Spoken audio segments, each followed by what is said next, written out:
আসসালামু আলাইকুম দর্শক, আজকে আমি চিংড়ি মাছ দিয়ে শাপলা রান্না করব। শাপলাটা কিভাবে নিতে হয় সেটা আগে আমি দেখিয়ে দিচ্ছি। শাপলাটা আসলে হাত দিয়েই নেওয়া যায়, এভাবে প্রথমে ছিলে নিতে হয়, ইজিলি ছেলা যায়। উপরে একটা খোসা থাকে, সেই খোসাটা এভাবে ফেলে দিতে হয়। এভাবে খুব সহজেই আমরা বেছে নিতে পারি। জাস্ট দুই সাইড দিয়ে এভাবে খোসাটা টান দিলেই পরিষ্কার হয়ে যায়। এখন আমি পুরাটা একসাথে টান দিতে পারবো। এভাবে হাত দিয়ে আমরা শাপলাটা নিয়ে নিতে পারি, এটার জন্য ছুরি বটি কিছুই লাগে না। কি পরিমাণ লম্বা রাখবেন সেটা আসলে আপনাদের পছন্দ, যেরকম খুশি সেরকম সাইজেরই লম্বা করে নিয়ে যাওয়া যায়। যেগুলো ছোট করেও কেটে নেওয়া যায়, আবার একটু লম্বা করে কেটে নেওয়া যায়। তবে খেয়াল রাখতে হবে যেন আঁশটা যেন না থাকে, খোসাটা যেন শাপলার গায়ের সাথে না থাকে, যেন পুরোটা পরিষ্কার হয়ে যায়। এভাবে পুরো শাপলাটাই আমি নিয়ে নিয়েছি। এইটুক পরিমাণ আর না নিলে হবে, কারণ এই জায়গাটা একটু শক্ত, এটা নেওয়ার কোনো দরকার নেই, ফুলটা বাকি থাকবে। তাহলে এইভাবে আমি বাকিগুলো বেছে নিচ্ছি। চিংড়ি মাছ দিয়ে শাপলা রান্না করতে যে উপকরণগুলো লাগবে সেগুলো হচ্ছে, এখানে আমি 1 আটি পরিমাণ শাপলা নিয়েছি। শাপলাগুলোকে আমি খোসা ছাড়িয়ে 2 ইঞ্চি পরিমাণ লম্বা করে কেটে নিয়েছি এবং কেটে ভালো করে ধুয়ে পানি ঝরিয়ে নিয়েছি। আর এখানে আমি কুচো চিংড়ি নিয়েছি। ইচ্ছা করলে আপনারা একটু মিডিয়াম সাইজের চিংড়ি মাছও নিতে পারেন। চিংড়ি মাছের মাথাগুলো আমি ফেলে দিয়েছি। এখানে আমি 100 গ্রাম পরিমাণ চিংড়ি মাছ বেছে নিয়েছি। পেঁয়াজ কুচি 2 টেবিল চামচ পরিমাণ, হলুদের গুঁড়া 1 চা চামচের 4 ভাগের 1 ভাগ পরিমাণ, লাল মরিচের গুঁড়া 1 চিমটি পরিমাণ, লবণ স্বাদ মতো, ধনিয়ার গুঁড়া 1 চিমটি পরিমাণ, আদা রসুন বাটা আধা চা চামচ পরিমাণ, ধনিয়া পাতা কুচি 1 টেবিল চামচ পরিমাণ এবং 3টি কাঁচামরিচ আমি ফালি করে নিয়েছি। আর লাগবে তেল, তেলটা আমি পরিমাণ মতো দিব।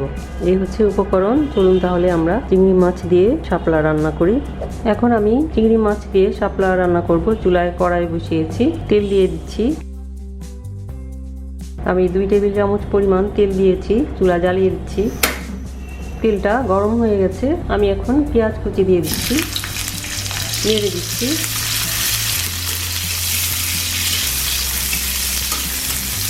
পেঁয়াজটা যখন লাল হতে শুরু করবে তখন আমি মশলাগুলো দিব। পেঁয়াজটা লাল হতে শুরু করেছে, এখন আমি আদা রসুন বাটা দিয়ে দিচ্ছি। 2 টেবিল চামচ পরিমাণ পানি দিয়ে দিচ্ছি যাতে মশলাটা পুড়ে না যায়। এখন আমি হলুদের গুঁড়া দিয়ে দিচ্ছি, লাল মরিচের গুঁড়া দিয়ে দিচ্ছি, ধনিয়ার গুঁড়া দিয়ে দিচ্ছি, লবণটাও দিয়ে দিচ্ছি। দিয়ে আমি মশলাটা ভালোভাবে কষিয়ে নেব। আমার মশলাটা কষানো হয়ে গেছে, এখন আমি চিংড়ি মাছগুলো দিয়ে দিচ্ছি। 2 মিনিট আমি চিংড়ি মাছগুলো মশলার সাথে ভেজে নিব। 2 মিনিট পর আমি শাপলাগুলো দিয়ে দিচ্ছি।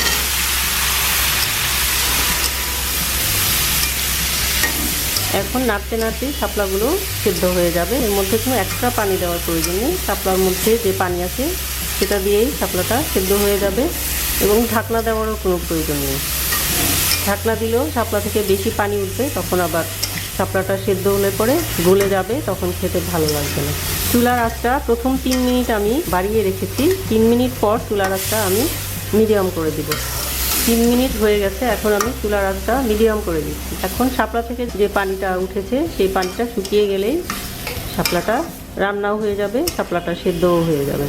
আমার শাপলার পানিটা প্রায় শুকিয়ে গেছে, এখন আমি চুলার আঁচটা একদম কমিয়ে দিচ্ছি। এখন আমি কাঁচামরিচ ফালি দিয়ে দিচ্ছি, ধনিয়া পাতা কুচি দিয়ে দিচ্ছি, নেড়ে দিচ্ছি। আমার রান্না হয়ে গেছে, আমি এখন চুলা বন্ধ করে দিচ্ছি। আমি এখন সার্ভ করছি।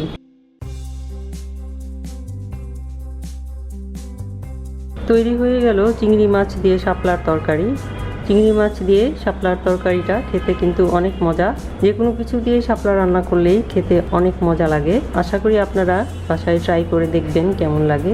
আশা করি আমার এই ভিডিওটি আপনাদের কাছে ভালো লেগেছে। ভালো লাগলে অবশ্যই লাইক দেবেন, শেয়ার করবেন এবং আমার চ্যানেলকে অবশ্যই সাবস্ক্রাইব করতে ভুলবেন না এবং সাবস্ক্রাইব করে বেল বাটনে ক্লিক করবেন। সবাই অনেক অনেক ভালো থাকবেন, সুন্দর থাকবেন, সুস্থ থাকবেন এই কামনা করে আজকে এখানেই বিদায় নিচ্ছি। খোদা হাফেজ।